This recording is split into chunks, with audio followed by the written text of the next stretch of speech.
Moving on to the Silence of Mers Segret. Oh, we need to chart new courses. We don't have a route there. Okay, we've got a dangerous route there. Let's move it to unsafe at the cost of 1 point. Lord Captain, an urgent report from the vessel's shrine. A group of unknown assailants has invaded his temple and plundered the incorruptible relics of your ancestors, slaughtering devout worshippers as they went. The high factotum is among the casualties. Well, that's bad. Had Master Montag and Mistress Sarbeck not arrived in time. Fortunately, Master Danrock survived the remaining and remains conscious, albeit in great pain. He implores your lordship to come to the temple and hear his confession. Okay. And so it comes to pass. Cabela's somber voice fills the broadcast. I performed a reading of his tarot after the morning's watch siren, but the visions sent by the Undying One were too indistinct. I saw rivers of blood flowing towards the bones of the dead, and a blurred figure, laughing, treading upon the ashes of the fallen. It is now clear. The Undying One desires me to follow the figure's tracks. Thus, my hunt begins. Okay.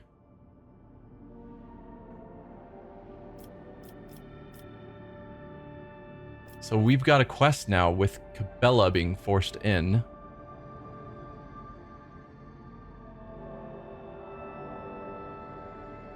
Let's bring Argenta in. Since this is on our ship looking for heretics, we'll choose Argenta over Irliet. And I think Heinrich's fits better. I mean, it could go both ways. Heinrich's, as a member of the Inquisition, is good at finding clues. Again, this is more the roleplay side. Stats-wise, Abelard is better in most circumstances. But Heinrich's fits thematically more for this circumstance. But Abelard also, to some extent, fits because he knows the ship.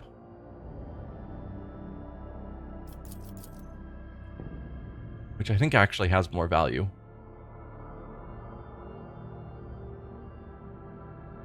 Yeah, maybe that'll be the crew we take. We bring Abelard, we drop Heinrichs to bring in Cabela. And we take Argenta. So we'll have to level both of them up at the start.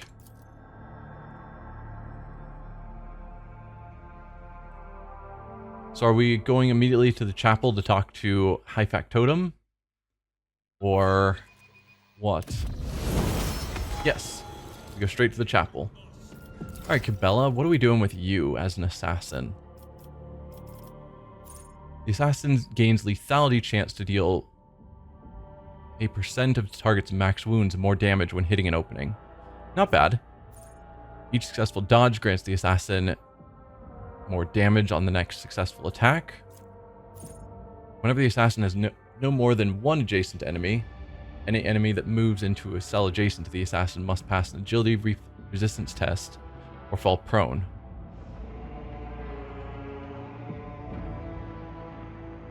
And that also sounds good. I'm going to go with this, though.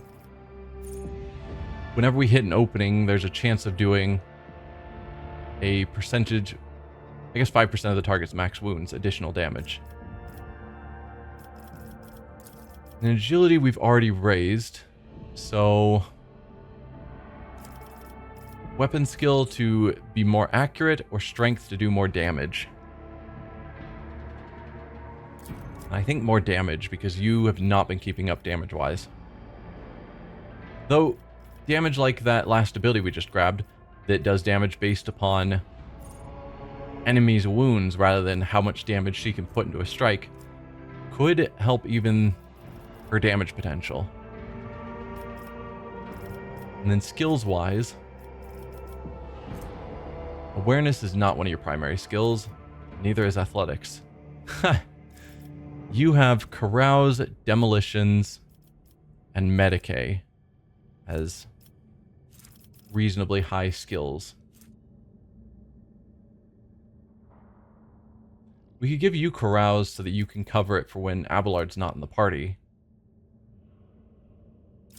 Demolition, we've got quite a few people that have that pretty good, so I'm not as worried there. And what was the other one? Medicae? Yeah, we've got a few people with some Medicae. Let's go with carouse. Which super doesn't fit her thematically. She doesn't seem the carousing sort of individual. But oh well. And then for you... Awareness, I don't think is a major skill for you. Yeah, it's not bad. Demolition is one we focused on for you. Athletics, no. Lord Xenos, super no. Medicae, not really. She's able to do Medicae, but doesn't have a high skill in it. And then Lore Imperium. I think Cassie is always going to be on the team, so I don't think we need to focus on that.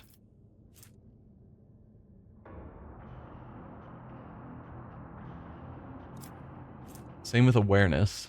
So maybe we go with demolition. Can't raise your ballistic skill, sadly. So probably perception then. Alright. That's you guys all leveled up. So we've got our high factotum here. We've got Jocasta. We've got the Confessor. Anyone else of interest around? I'm assuming these are all the same as we've seen them before.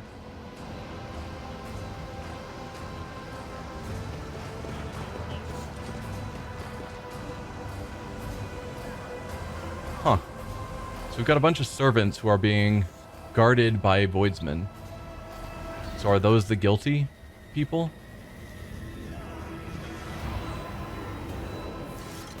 Alright. Jocasta, what's going on? Traitors vermin, I'll get you wherever you are. Heinrich? Lord Captain, the great relic has been stolen. This is sacrilege. Oh.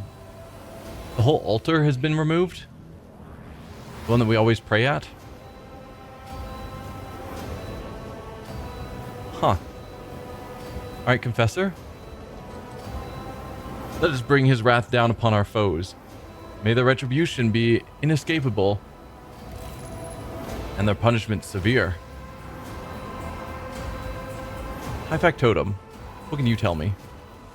The Master-at-Arms is barking orders. Confessor Adalbert is murmuring a prayer, and the Infernus Master is circling the chapel with a keen eye as if watching for a threat. Cabela quickly sweeps her gaze over the destruction before focusing on the bloody footprints that stretch from the ruins of the reliquary. The High Factotum's velvet coat is streaked with blood, and Janus himself is deathly pale. A Medicae officer is working on the black gunshot wound in his chest, and Janus grunts faintly with every touch. He focuses his eyes on you with tremendous effort. Forgive me for not greeting your lordship with a bow. I must tell you, Nemesite has stolen the great relic. Nemesite? Yet another spin on that old wives' tale? Janus, what happened here? How badly is the High Factotum wounded? Heinrich, did you see the attack? Damn you, Jocasta. How did the renegades manage to sneak all the way to the upper decks? Lots of good questions. Janus, what happened here? Serfs in red headscarves burst into the chapel and started shooting. Their leader made it for the relic. The remains of honorable rogue traders brought here from the mutant sullied crypt.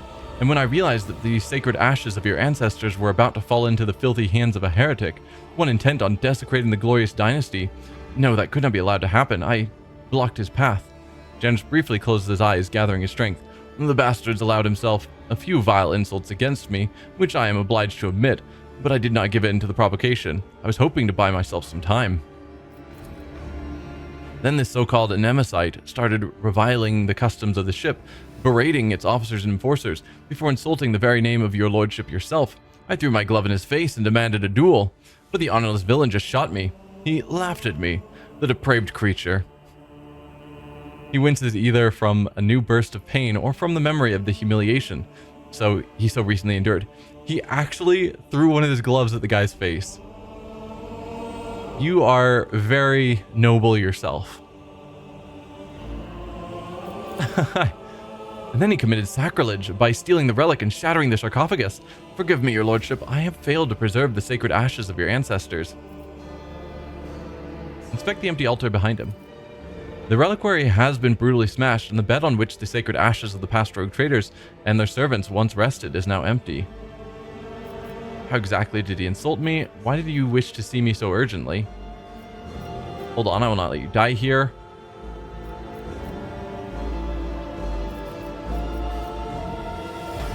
Why did you wish to see me so urgently? If he's already said he doesn't want to relate the insults, then there's probably nothing critical in them, and I'll respect that wish. Why did you wish to see me so urgently? I had to apologize to you. I had to repent, he grimaces bitterly. For many years, I did my best to serve the dynasty, but at the most crucial hour, I failed. Shame scorches my pathetic, cowardly heart, your lordship. I had to tell you how deeply remorseful I am. Hold on, Janus. I will not let you die here. Proud to serve the dynasty, Janus' thoughts are becoming muddled. The papers, your lordship. Have the clerk double-check the freight bills. I did not have time to get the seals. My will is in the left-hand drawer.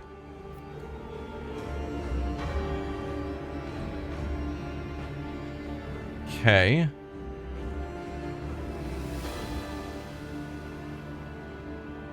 So he's telling us of his will. That's not a great sign. How badly is the high factotum wounded? He's losing a lot of blood. The Medicae officer casts a worried look at you. I advise you to hurry. Master Danok should be on the chirurgeon's table as soon as possible. I am holding on, your lordship. Worry not. What matters now is that you recover the relic.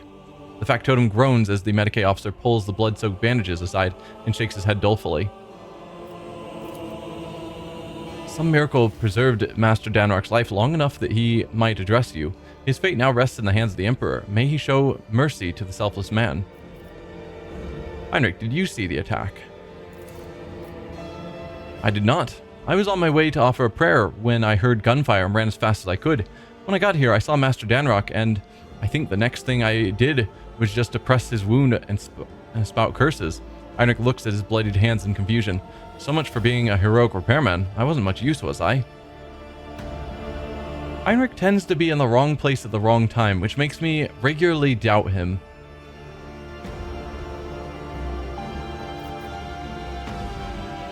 Alright, we're gonna ask, Nemesite, yet another spin on that old wives' tale? This old wives' tale was blessed with amazing corporeality. Whoever the bastard is in the red scarf was, he went by that name, and spoke very impertinently of your lordship. He dared to threaten you, and promised that for every dead serf from the Foundry Bay, 3 occupants of the upper decks would perish. Despicable villain. So this is because we shut down the life support system. So this is how they're getting back at us. Just another arrogant rebel wrapping himself in a crimson rag and wreaking havoc for the adoration of the commoners. Not this time. No one has ever dared to raid the upper decks before. Never in the ship's history has the fury of the rabble been so blind and fierce.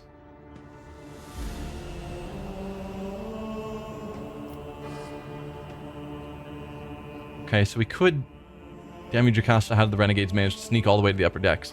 It's a fair question. Like, I don't like necessarily blaming her for what happened because it's Nemesite's fault, not her. But seriously, if a bunch of dock workers or, you know, people from the lower levels were making their way up here, they should have stood out. Like, lower level people stand out from upper level people, typically. Starbuck mutters through clenched teeth. They had help. We've discovered the hidden corpses of several chapel attendants. The traders took their clothes and led Nemesite and his accomplices straight past the patrols. So someone before their attack killed a bunch of chapel attendants. So someone up on the upper decks is guilty of helping them. Professor Adelbart ruefully shakes his head. They were good people, pious people. They never slighted a serf in their lives. Why punish them? His face grows darker. I swear that these innocents will be avenged. May the Emperor be my witness. I will strangle this Nemesite with my own 2 hands. May the Emperor protect your... The factotum's eyes roll back as his enormous frame gives a convulsive shudder. The Medicae officer snatches a syringe of stimulants and speaks decisively. Apologies, your lordship, but we are taking Master Danrok away. He is unable to tell you anything more at present, and every second of delay could cost him his life. I was wondering, are they going to actually kill off my high factotum, and presumably I have to then get another, but I assume they're going to heal him up and he'll be good as new. Master Danrock is succumbing to his wounds. Get him something. Arnik watches the limp body of the factotum get carried away and chews grimly on the low stick that has appeared between his teeth. So what do we have so far? Master Danrock is on his deathbed. All the attackers are either dead or have absconded with the sacred relic, and the witnesses all agree on one thing. Nemesis and his accomplices came out of nowhere and struck suddenly. Only the throne knows where we can find these bastards now. We will find them. Sarbak's voice is full of terrible fury. We will turn this vessel inside out if we must. There is nowhere even a void rat can. There is no need. The Blood's Whisper will lead us to Nemesis. Cabela's words make the two exchange puzzled glances. The Blood's Whisper, did you perform another divination? Let's see, Jocasta, it seems to me that your enforcers could learn much from these death cultists. Yeah, did you perform another divination? Yes and no. His tarot guided me here, and told me of the evil that lurked in this shrine. But beyond that, the bloody path carelessly tread by the raiders will reveal the truth. With all due respect, Spinner, the enforcers have already questioned all the witnesses and compiled an extensive list of evidence, none of which tells us anything about how or where the troublemaker calling himself Nemesis might have escaped to. See, Jocasta, it seems to me that your enforcers could learn much from these death cultists. Undoubtedly, Lord Captain. She presses her lips into a thin line. Perhaps the Servant of Death will share her insights, that we might all understand what happened here and where we should go, what we should do next. Cabela, tell us everything you know. Cabela sharply turns to face the crimson splashes on the floor and walls of the shrine. Her pupils dilate, threatening to drown her irises in darkness. Her expression turns distant, her voice becoming low and strange. This blood is drawn in a pattern of retribution. The one who spilt it appeared later. They moved swiftly and furiously, numb to their own wounds. An enforcer who was drawn to the gunfire and witnessed the sacrilege, probably. As for this pattern, Cabela points to a barely visible chain of scarlet droplets. It was made in fury and desperation. The one who left it was wounded, but they did not flee. They fought back while they could, and then they retreated into the darkness. Cabela's eyes close and she falls silent. Then she exhales sharply and points a steel claw into the darkness of the maintenance tunnels hidden within the walls of the shrine. And you gleaned all that from a couple of bloodstains, or did you have a vision? If the attackers have escaped through the maintenance tunnels, we can send in enforcers after them. Both good statements, but you learned all that from bloodstains? There's no need for revelations from the Undying Emperor here. For one who has dedicated their life to understanding the tenets of the web, death speaks a language clearer than any words. Blood writes the chronicle of the final hour, and it holds all the answers. It speaks to me. It can tell me with what instrument it was filled, what its owner felt, whether they struggled in terror or were as cold as the steel of a blade, at what moment and how the thread snapped. For a spinner, no two wounds are alike, and each scarlet drop carries a message from the Undying One. I'm glad she's on our side. Heinrich scratches the back of his head, smiling wryly. If the attackers have escaped through the maintenance tunnels, we can send in the enforcers after them. The technical corridors extend hundreds of meters in different directions. Nemesis and his men must be familiar with the tunnels and possess either a map or a guide. Without a clear trail, the enforcers risk getting lost and wasting valuable time, not to mention the fact that those narrow tunnels are perfect for an ambush.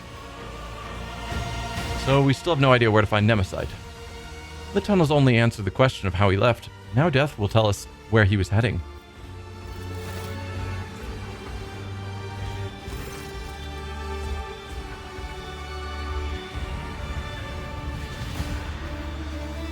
As if in a trance, Cabela leans over a body and peers into its eyes. He stinks of smoke, the smoke of singed overalls, vile glow sticks, burnt sacred unguents, and charred meat. She slides a pale hand along the dead man's skin and snakes it under the sleeve of his coveralls, which she pushes back to reveal a fresh burn, bandaged with a torn scrap of shirt. Her steel claws dig into the dead man's arm. Your wound holds the answer. You dressed it carefully, not inside the shrine. Before that, Something struck you, ripped the tissue apart. Burned you, turned your hand into a worthless lump. It was not fire, no. Drawing a ragged breath, Cabela opens her eyes. The fury of the conductive charge is marked you, heretic. I recognize your wound, for I myself have encountered it on those I take to the other side within the plasma drive chambers. Plasma drive chambers, are you certain? The Undying One has blessed me with the ability to see the truth in death. How can anyone doubt the revelations his blessing bestows? I can't say if it's worth drawing conclusions based on a conversation with a corpse, but if it is, then I concur with the esteemed spinner's findings. The Infernal Master spits out the chewed-up low stick and immediately produces another. All that about burns and conductive charge and the smell of cheap low immediately made me think of the plasma drive technical compartments. Makes sense to me. Starback, gather the enforcers. We will follow Nemesight's trail. No, Dome Ignatius, you must stay. You are the one Nemesight has challenged, and those we hunt know you by sight. You will frighten away the prey, and we will lose the trail until the next tragedy occurs. Cabela's unblinking gaze meets your own. So what do you suggest we do, Cabela? I will go to the plasma drive chamber alone. I will track down the false champion and all who serve him, and I will prepare the grounds for your own hunt. Out of the question. An enforcer's squad would certainly scare off the vermin, but I am not letting you go alone, servant of death. You and I will go to the chambers together, and together we will bring down all who have dared to insult the Lord Captain. I'm going too. I have a couple of good friends in the plasma drive chambers, the nosy kind, who know everything about everyone. Convincing them shouldn't be difficult, especially if I pull a few favors. It'll be the three of us then. What a company. Heinrich's grim laughter echoes inside the shrine. There's an awkward pause. Cabela takes a long moment at look at the officers' faces before finally nodding her assent. So be it, but not like this. Much like your faces, your guises are too conspicuous. Cabela's right. It would be prudent to use a disguise. Disguises are overrated. You will do just as well without one. No, use a disguise. The enforcers will procure regular work clothes for us. We will carry only inconspicuous weapons that we can hide easily in our tool bags. It will help us blend in with the crowd. Before we depart to hunt for Nemesight, I asked the Doman to bless me. I pledged never to leave your side, yet the hunt demands that I do just that. Grant me this permission by performing the ceremony of twining? Cabela nods towards the altar. When your people have taken their leave, under the gaze of the Undying One, we will begin the rite. What is this ceremony? The rite of blessing for the sacred hunt. With it, the Doman casts their shadow over the path of carnage. Under your benediction, I will strike harder and tread more softly. Very well, let the ceremony commence. With your permission, Lord Captain, the Infernus Master and I will take our leave now and set out a path for the descent into the chambers. Time to get the googly goggles and fake mustaches? Yep, that'll help them blend in for sure. We dare not intrude, your lordship.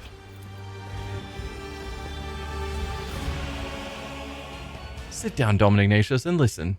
Let the ceremony of twining begin. Using a finely honed blade, Cabela carves an intricate symbol into the floor. She then produces a small bundle wrapped in incense-laden parchment and sets it alight. You are my Doman. I am your blade, and I'm honored, and I'm honed by your blessing. My arms are strong while your will is strong, and as long as the Undying One hears your prayers, my feet will go unheard.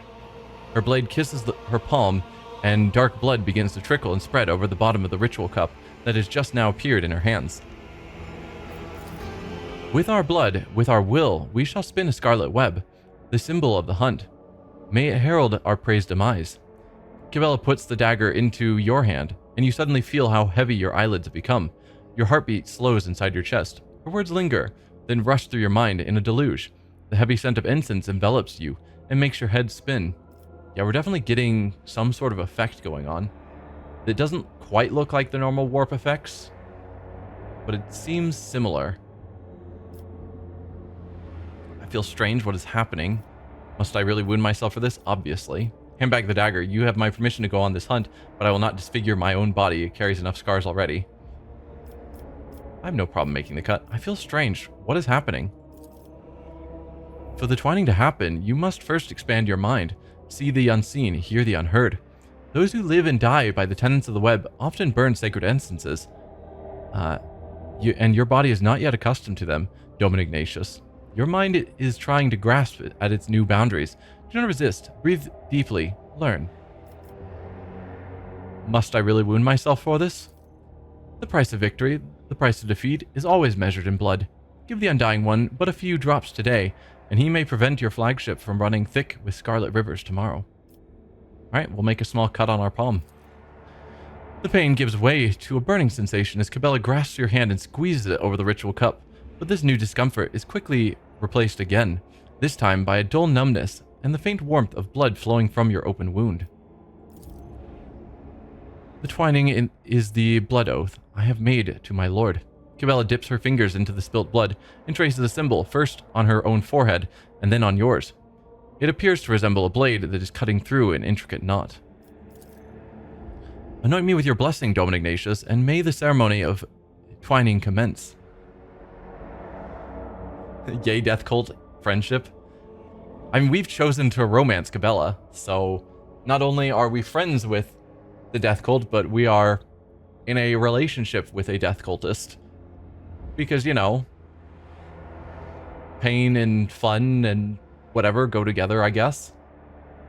Cabela's face blurs before your eyes, no matter how hard you try to focus and dispel the vision. In place of her face, you see a death mask, a broken skull with hollow eye sockets. I see strange things within you and without.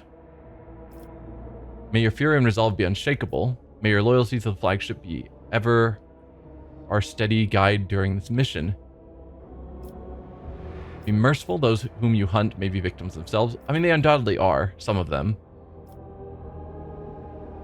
I bestow my blessing upon you, so on and so forth. Can we finish this up now? Wow, that's super rude. I see strange things within you and without. The skull grins benignantly. It's a weird word. You are learning to see what is hidden behind the familiar shell. Keep practicing, and years later, you will be able to see the truth even with your eyes closed.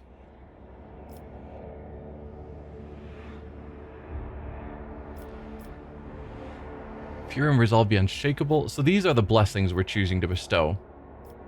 Pure and resolve be unshakable, or loyalty to the flagship be ever our steady guide, or be merciful.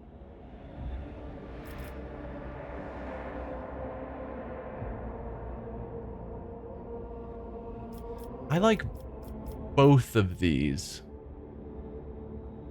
Pure and resolve is kind of just go, kill, do your duty to the death cult.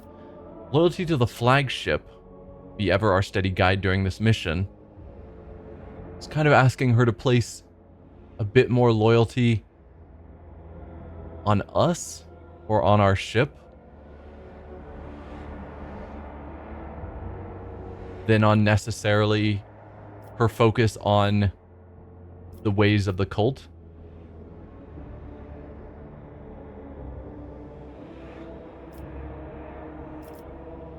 I'm going to go with 3. May your loyalty to the flagship be ever our steady guide during this mission. I guess my perspective, she's got kind of two halves to her. The very stoic, focused assassin that she knows she's supposed to be as a death cultist. But then there are times where she's willing to show herself as still human with emotions. And her loyalty to us fits more into that category. And I think, as a goal, somewhat trying to pull her away from the robotic, mechanical, task-focused version of herself, more towards the human side. Still be a death cultist, still be an assassin, still be herself, but accept that she is also a person. And I don't know if the game will actually allow that, but it feels like we've had a couple of choices that lean that way. And so I'm going to just keep pushing towards that, which feels more this side of things than just go on a killing spree. I am your shield, your shadow, your weapon. Your enemies will find only vengeance in the close embrace of my blades. Cabela thinks for a moment. Your body cannot accompany us on this chase, Doman, but your spirit. There's nothing the spirit cannot do. The twining is complete. You and I are now bound by the blood oath. Think of me while I hunt, as will I think of you. Become a thought flowing through my mind. If the Undying One is gracious to us, he will send your dreams, and in those dreams you will see me. If he is more gracious still, those dreams will be truthful. Is this some kind of psyker sorcery? We already know it's not. They have some connection to the Emperor, but it's not a psyker connection. Because we've been able to tell that they don't have the psyker gene, but they still can get true prophecies. So I've become part of you. What does that mean? I trust you, Cabela. Let us begin. You just got knife married. I don't think we're knife married, per se. We've already gone through several rituals with her that involve us joining her in various rituals, like our mind joining her mind, etc. I think this is the first time we've joined our blood. But she was already sworn to follow us forever by the death cult. So she's just carrying on that same connection to us. But it constantly is growing deeper. Yes.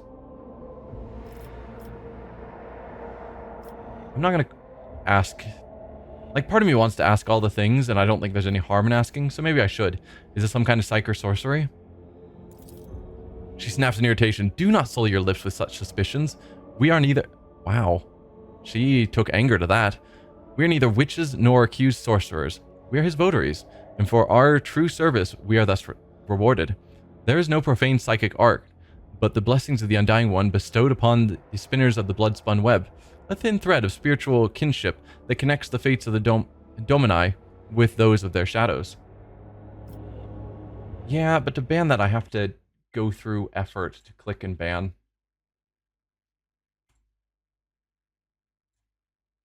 It's just tedious.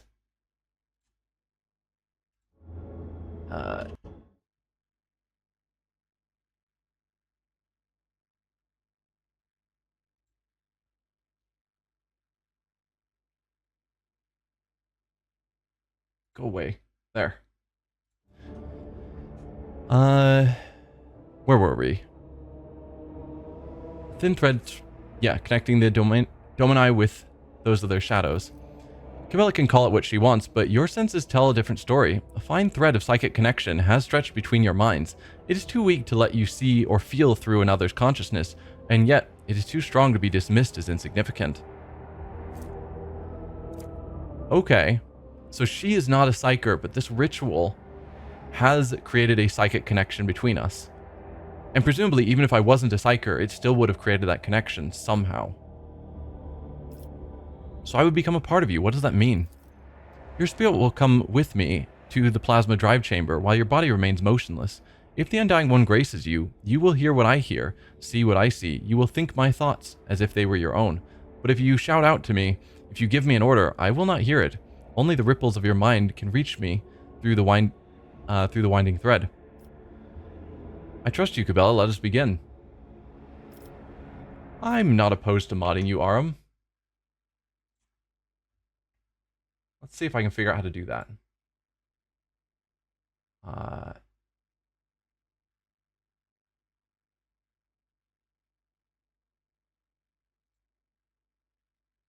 There we go. Assuming I did it right, you are now a mod. I trust you, Cabela. Let us begin. You perceive a faint smile from beneath the death mask. Cabela hands you the cup and begins tracing her fingers around the bottom while whispering a prayer. Watch now, Domin Ignatius. What does thy seeing eye behold in the converging patterns of blood? She draws your attention to the symbol she has inscribed. You see shifting images in the blood, a spider crafting a fine web, blurred shadows that could resemble either a swarm of void rats or an enraged hound, crossed blades, a card of the Emperor's Tarot. But as soon as your gaze lingers on any of them, reality bleeds through the fluid shapes. Soon your spirit will be able to follow me. I will bid the servants to carry your body to your chambers, where you will not be disturbed. Wait in silence and safety. For me, the hunt has begun.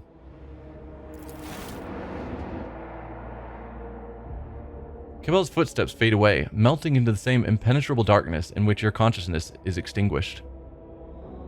I wonder how the rest of the crew is going to take it when she says, hey, we need to do a ritual, to bless me for this hunt. But it's got to be the two of us alone. So she stays in here by herself with us. And then when she leaves, we're unconscious and need to be carried to our room. They just be like, did you drug him? Did you knock him out? Like, this didn't seem like a good ritual for him. Well, that didn't seem terribly unconscious to me. We just stood up.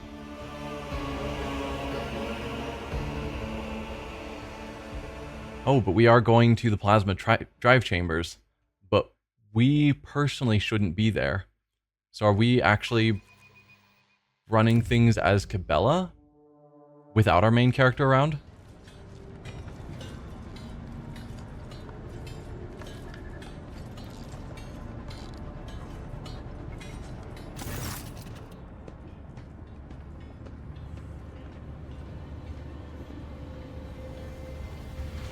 Funny, we usually have the portrait of the person we are talking to here, and then our own portrait here. And now it's just Cabela on both sides. Stale air, oppressive noise, the hum and whir of machinery drown out all thoughts. This place rings with tension. Is it the powerful energy coursing through the cables, or have the wails of the workers merged into a cacophony of indignant whispers and desperate prayers? Lost, mired in petty troubles, unmindful of duty, their voices creak as if covered in rust, and their eyes are dimmed by the endless drudgery and lack of light here on the working decks of the Doman's great arc. There's sometimes an implication in 40k that everyone has some psychic power. I thought the psyker gene was a rare gene that only some people had. It was a specific type of mutation, but an accepted mutation. And so you either had that gene or you didn't. But I'm definitely not an expert on 40k. But that was my understanding. I've seen it before. In these murky depths, people become creatures all too ready to devour each other for worldly gains, fleeting pleasures, or imaginary freedom from the obligations born from the abyss of spiritual emptiness. The Undying One punishes them through me. Disgusting mutations, abominations, reflections of vice are born in these shadows, and I will be their doom. The thread shakes. The web is taut. I step silently. May the great hunt begin. The thread shakes. The quarry always leaves a trail. We may not see it. We can feel it. I taste the air. The scent, a fresh dye, with a subtle note of sparks. This is new, pleasant. The upper decks reek of luxury, but here I feel comfortable. There is something else. This is it. I recognize the smell. Unguent, low, and burnt meat. Just like inside the shrine, the time has come to spin the scarlet web. The web is taut. Know the hunting grounds. To find the enemy, I must listen. Inhale, exhale, inhale. The rhythmic beat of engines and pumps. That is the ship's breathing. That is the ship's heartbeat. Is it strange that I feel at home among the workers of the lower decks, who pass their time like the living dead? Warmth spreads through my chest. I like to think that it is the connection with which the Undying One bound my and the Doman's fates together. He has blessed us, and we will hunt as one. I step silently. Darkness is our ally. Merge with the shadows. In the twilight of the chamber, barely illuminated by flickering candlelight, I become like them, the lost, mired servants. They will become unwitting allies in my hunt. Their hopelessness, their desperation, their thirst for survival will become tools for my use.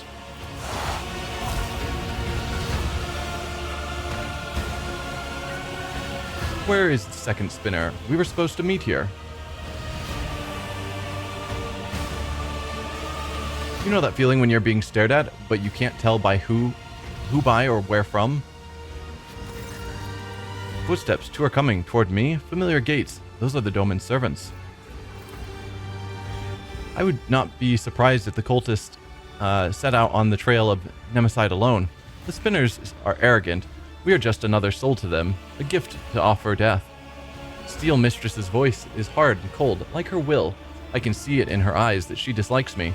She is wary, and so she should be, for we serve the Domin, not one another.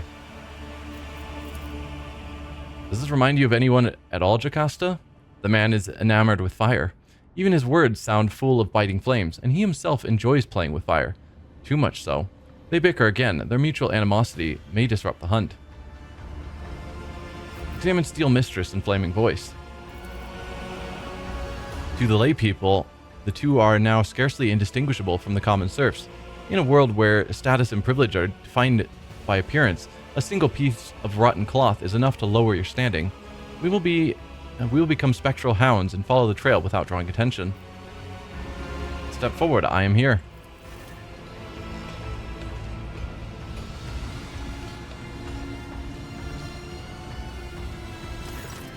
So we are not having Cabela go in robes, hiding.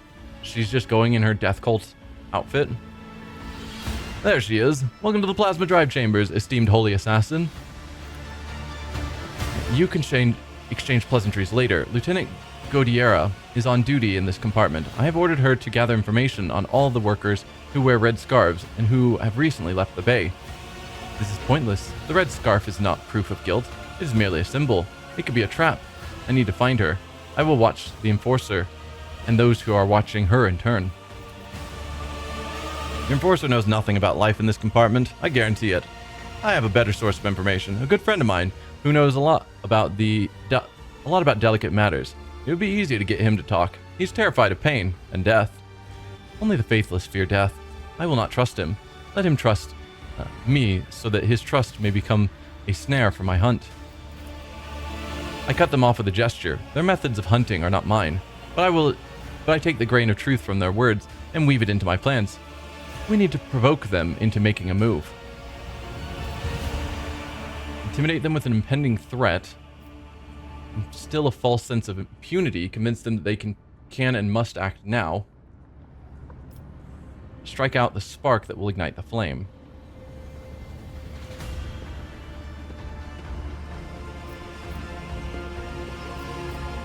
I mean, this seems to fit her speech patterns more. I'm trying to remember all of the phrases that we had at the start. See if there was any that did match that, but no, not quite.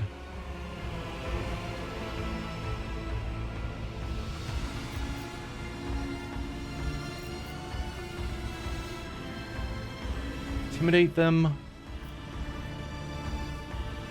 Still a false sense of impunity. Convince them that they can and must act now. I don't know necessarily what strike out the spark means in this case. But I'm going to go with it. I feel them lurking in the crowd. My enemies. They are cautious. I must find them and let them believe their luck. Then they will shed their masks, and I will take them down. Oh, did we just go through all of 3?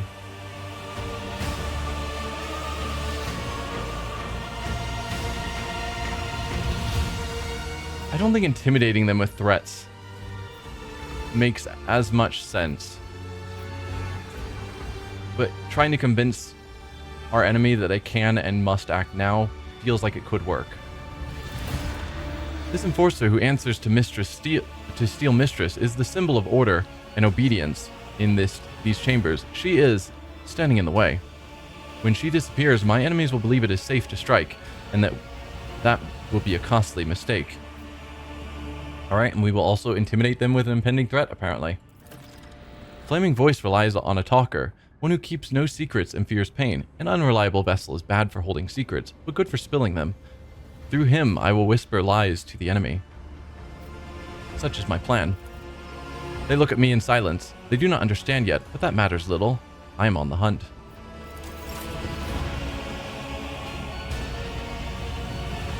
Man, trying to translate her speech of what it is that I'm supposed to be doing here plant a rumor of an impending raid among the workers using a local gossip. Instill a sense of impunity in the traders by removing the deck enforcer. The quarry must not see the trap being laid. Identify Nemesites accomplices among the commoners. Okay.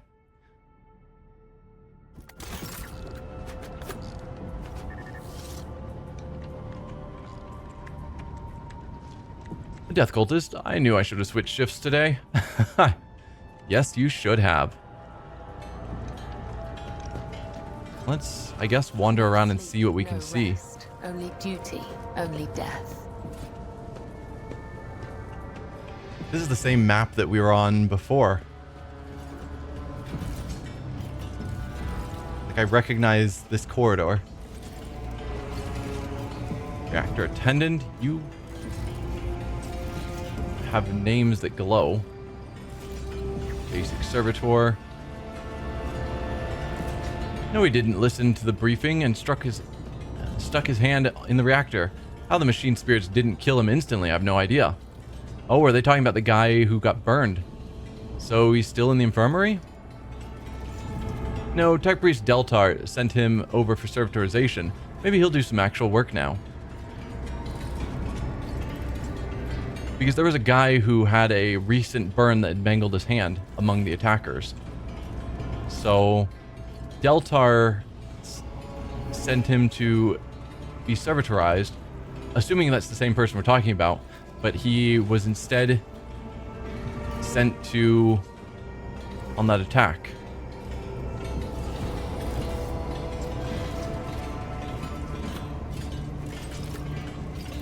So we'll want to keep an eye out for this Deltar. Stain. Long time no see, Spindle. Tell me, what does silence taste like? Are they using a secret code? Without Flaming Voice, he would never even speak to me. Everyone knows silence doesn't taste like anything. If you want to earn rations, you better start dealing in words. He speaks casually, but his voice is slimy and slippery. His eyes are as dirty as an oil-stained garment. The impudence in his gaze and words when he turns them to us. He is unclean, and he knows it. He is unrepentant. That's a funny look, Einrich. And you have a funny-looking company. Are you here to sell or to buy? And before you answer, remember the first rule. Every word has a price. Are we bargaining for information with this lowlife now? It is the duty of every serf to aid the rogue trader and his associates freely and willingly. Oh boy, here it comes. Who's that with you? An enforcer? And a spinner? Do you want me dead? If anyone sees me talking to you, they'll snap my neck, so off you go. The peddler of words is trembling in fear for his life. I must extract answers from him. But by what means? Persuasion, which we're terrible at. Medicae, which we're great at. Or coercion, which we're okay at. I'm Herald of the End you fear so much. The Undying One has not whispered your name, so cast away your fear. No one will take your life before it is time. The quelling stimulant on the needle's tip will loosen Stain's tongue. Or the lay people fear the grim gaze of the spinners. I will stay silent and wait. His resolve is bound to crumble. I'm fine with threatening him with various stimulants and drugs as a Medicae expert. What is this feeling? So calm. Fine, ask whatever you want, but then leave. My reputation cost me a lot of blood, and I didn't earn it to have it trampled into dust because you people happened to stop by. One glance is enough for me to see your true self, Stain. Where do things stand in the plasma drive chamber? Speak briefly, speak sense. I guess we'll do the top option. See what we can determine with a glance. You are a liar and manipulator, peddling other people's secrets and not knowing how to keep your mouth shut. You will become the bait, sowing confusion among the minions of Nemesite who hope to wait out the lockdown. They think they have enough time. I will deprive them of that confidence. Where do things stand in the plasma drive chambers? Speak briefly, speak sense. There's a bunch of workers in the far corner who now gather between every shift, whispering to each other. They don't invite me. They say I talk too much. Well, if they're scared of my tongue, that means they have something to hide. And of course, everyone's talking about Nemesite. Sure, the foundry and the chapel were big, but he's been helping people all over. A lot of folks are sticking with him now. You can knock my teeth out if I'm lying. Don't get many of those left anyhow. But I'll tell you this, even if someone finds him, they won't rat him out. Set up the snare. There will be a raid soon. Be careful. I warn you in appreciation for your cooperative nature. What are you? That information is not meant for his ears. Really? I see. Well, if that's all you wanted, then can I go? Go, Stain, and be my herald. It is difficult to admit, but I do share the Master-at-Arms' indignation. We came here to get information about the traitors, not to reveal our secrets. When the renegades hear of the coming retribution, it will make them nervous, prone to mistakes, likely to give themselves away. This was done in service to the Domin. You are free to believe me or walk away. Reveal the truth to the enemy, and they will harm themselves with it.